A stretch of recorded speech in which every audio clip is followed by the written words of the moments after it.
நாமத்தில் வாழ்த்துக்களும் இறை ஆசீரும்.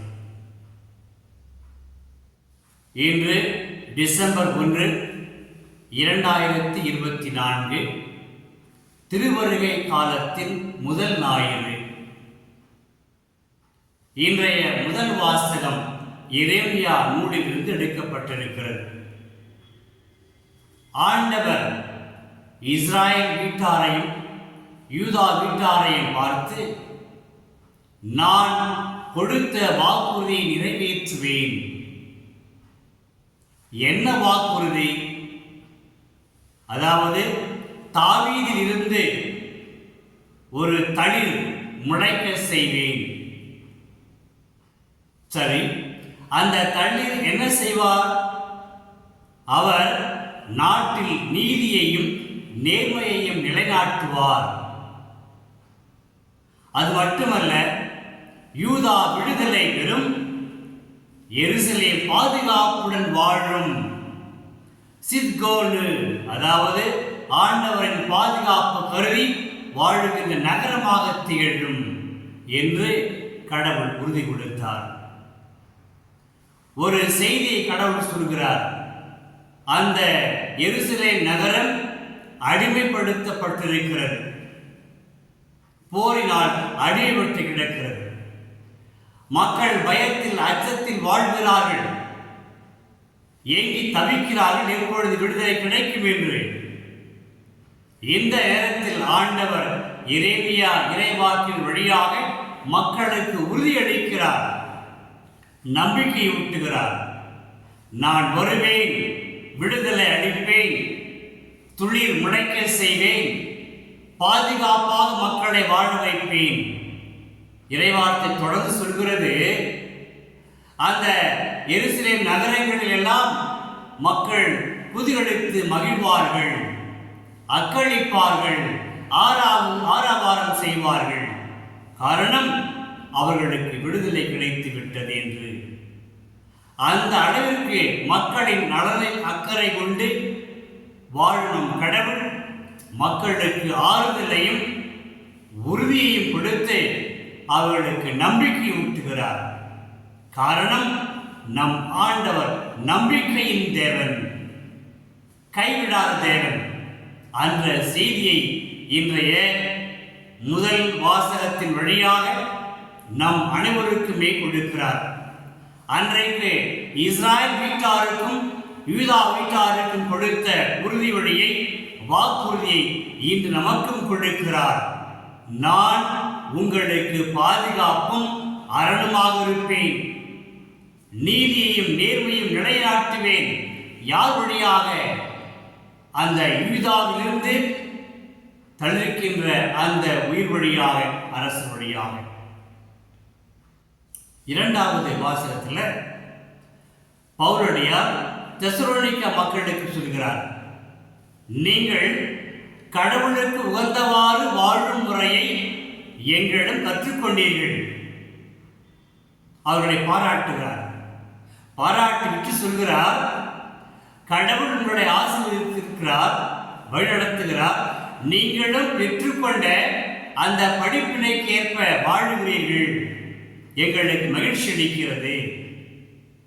அப்ப இன்னும் சொல்கின்றார் தொடர்ந்து, இது மட்டும் போதாது, இன்னும் நீங்கள் தொடர்ந்து முன்னேற வேண்டும். ஒரு சகோதர அன்போடு வாழ்வதற்கும் அந்த வாழ்க்கை கடவுளுக்கு ஒரு உகந்த வாழ்க்கையாக இருக்கும் என்று சொல்லி அவர்களை பாராட்டி உற்சாகப்படுத்தி ஊக்கப்படுத்துகிறார் தூய பவுலடியார். நற்செய்தியில் இயேசு சீடர்களுக்கு, மானிட மகன் வருவார், அவர் வரும் பொழுது கதிரவன், நிலா, விண்மீன்கள் இவர்களின் அடையாளங்கள் தென்படும். கடல் சீற்றத்தினால் கொந்தளிப்பினால் வருகின்ற சத்தங்களை கேட்டு மக்கள் கலங்கி குழப்பமடைவார்கள். அது மட்டுமல்ல, விண்கோள்கள் அதிரும், மக்கள் அச்சத்தினால் மயக்கமடைவார்கள்.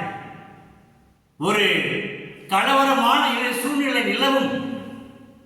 ஆனால் அவர்கள் மானிட மகன் மேகத்திலிருந்து வருவதையும் காண்பார்கள். அப்படி சொல்லிவிட்டு இயேசு சொல்கிறார், நீங்கள் எச்சரிக்கையாயிருங்கள், உங்கள் உள்ளங்கள்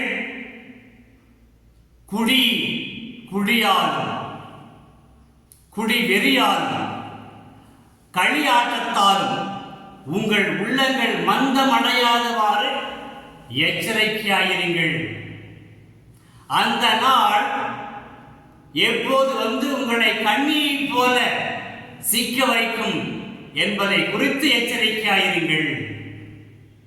ஆக இயேசு சொல்கின்ற அறிவுரை என்ன, எச்சரிக்கை என்ன? நீங்கள் கவனமாக இருங்கள், விழிப்பாக இருங்கள், விழிப்பாக இருந்து மன்றாடுங்கள்.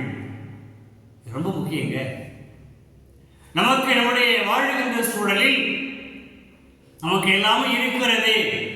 வருகின்ற சில மாற்றங்கள் அல்லது சில பல மாற்றங்கள் சில பல கலக்கத்தை ஏற்படுத்தினாலும் குழப்பத்தை ஏற்படுத்தினாலும் நாம் சோர்ந்து விடாமல் ஆண்டவர் வருவார், நம்மை மீட்டெடுப்பார், நமக்கு உறுதுணையாக இருப்பார் என்ற வாக்குறுதியை அன்று கடவுள் இஸ்ராயல் குலத்தாருக்கும் யூதா நாட்டு மக்களுக்கும் அளித்த இறைவன் இன்று நமக்கும் கொடுக்கிறார்.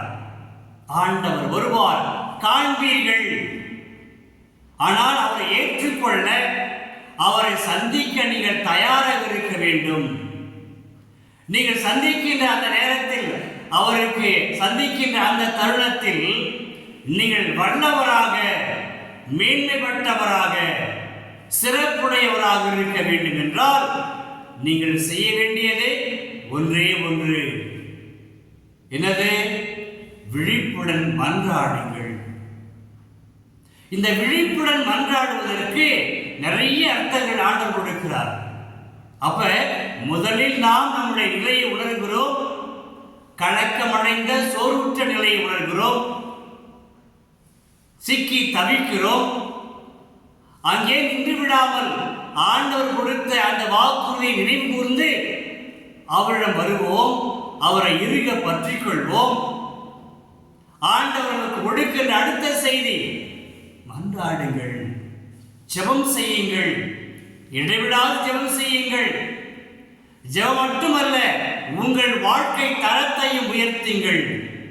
உங்கள் செயல்பாடுகளை குறித்து விளக்கமாயிருங்கள், எச்சரிக்கையாயிருங்கள். காரணம், உங்கள் செயல்பாடுகள், உங்கள் வாழ்க்கை நடைமுறைகள், உங்கள் பழக்க வழக்கம் எல்லாமே ஆண்டவருக்கு உகந்ததாக இருக்க வேண்டும். உங்கள் உள்ளங்கள் தூய்மை உள்ளதாக, பற்றற்றதாக, கலக்கமற்றதாக, வெறியாட்டத்தால் நொறுங்கி போய்விடாமல் ஒரு நிலை கொண்டு ஆண்டவரை மட்டுமே இருகை பற்றிக் கொள்ளக்கூடிய, ஆண்டவரை மட்டுமே நம்பி வாழக்கூடிய அந்த நிலையிலேயே வாழ்ந்து வாருங்கள் என்பதை இந்த திருவருகை காலம் நமக்கு சுட்டி காட்டுகிறது. அன்றைகளே, திருவருகை காலங்களில் இயேசுவின் பிறப்புக்காக நம்மையை தயார்படுத்துகின்ற காலங்கள். ஆண்டவர் கொடுக்கிற ஒவ்வொரு செய்தியும் நம்முடைய உள்ளத்தை தயார்படுத்த வேண்டும், பக்குவப்படுத்த வேண்டும், மேன்மைப்படுத்த வேண்டும்.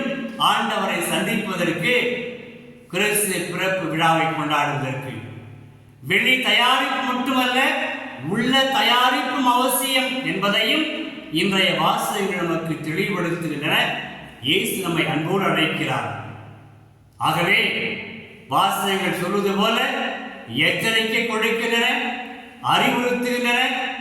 ஆண்டவர் நம்மை வலியுறுத்தி கேட்டுக் கொள்கிறார், மன்றாடுங்கள், எப்பொழுதும் விழிப்பாக இருந்து மன்றாடுங்கள். அழகை உங்களை சோதனைக்கு உட்படுத்தும், உங்களை சோர்வடைய செய்யும், உங்களை சந்தேகமடை செய்யும். துவண்டு விடாதீர்கள், உங்கள் மீட்பு உங்களை நெருங்கி வந்து விட்டது. மற்றவர்கள் கலங்கி போகலாம், குழப்பமடையலாம், நீங்கள் தலை நிமிர்ந்து நில்லுங்கள். ஏனென்றால் உங்கள் மீட்பு நெருங்கி வருகின்றது. அழகான வார்த்தைகள். நம்முடைய உள்ளங்களுக்கு கொதித்து போயிருக்கிற, கலங்கி போயிருக்கிற, உடைந்து போயிருக்கின்ற உள்ளங்களுக்கெல்லாம் இறைவன் கொடுக்கிற இன்றைய செய்தி, உங்கள் மீட்பு நெருங்கி வந்துவிட்டது. பெற்றுக்கொள்ள நம்மையே நாம் தயார்படுத்த வேண்டும் என்பதைத்தான் இயேசு இன்று நமக்கு வலியுறுத்துகிறார். அதை செய்ய நம்மை அன்போடு அழைக்கிறார். ஜெபிப்போமா? ஆண்டவரை உம்மை போற்றுகிறோம், வாழ்த்துகிறோம். உடைய இறை வார்த்தைகள் எங்களுக்கு மகிழ்ச்சியும் ஆறுதலையும் அளிக்கின்றன. அன்று இஸ்ராயல் மக்களுக்கு நீர் அளித்த வாக்குறுதி, அந்த துளிர் முளைத்து நாட்டில் நீதி மேன்மையும் தழைத்தோங்க செய்வேன் என்ற உறுதிமொழி இன்று எங்களுக்கு நீர் கொடுக்கிறேன். நாங்களும் நம்பிக்கை கொண்டு உமக்கேற்ற வாழ்வு முறையை கற்றுக்கொண்டு அந்த வாழ்வு முறையை நாங்கள் செயல்படுத்தி உம்முடைய பிள்ளைகளாக நீர் எங்களை சந்திக்க எந்த நேரத்திலும் வருவீர் என்ற அந்த ஆழ்ந்த நம்பிக்கையில் எங்கள் செயல்பாடுகளை எல்லாம் சோதித்தறிந்து உமக்கேற்ற வாழ்க்கை வாழவும், எப்பொழுதும் நீர் சொல்வது போல எங்களுக்கு அறிவுறுத்துவது போல விழிப்பாயிருந்து மன்றாடவும் எங்களுக்கு உதவியருளும். இவற்றை உம்மகன் இயேசு கிறிஸ்து வழியாக ஜெபிக்கிறோம் ஆண்டவரே, தந்தையே. ஆமேன், ஆமேன். இறைவார்த்தை விதையாக உன் இதயத்தில் விதைக்கின்ற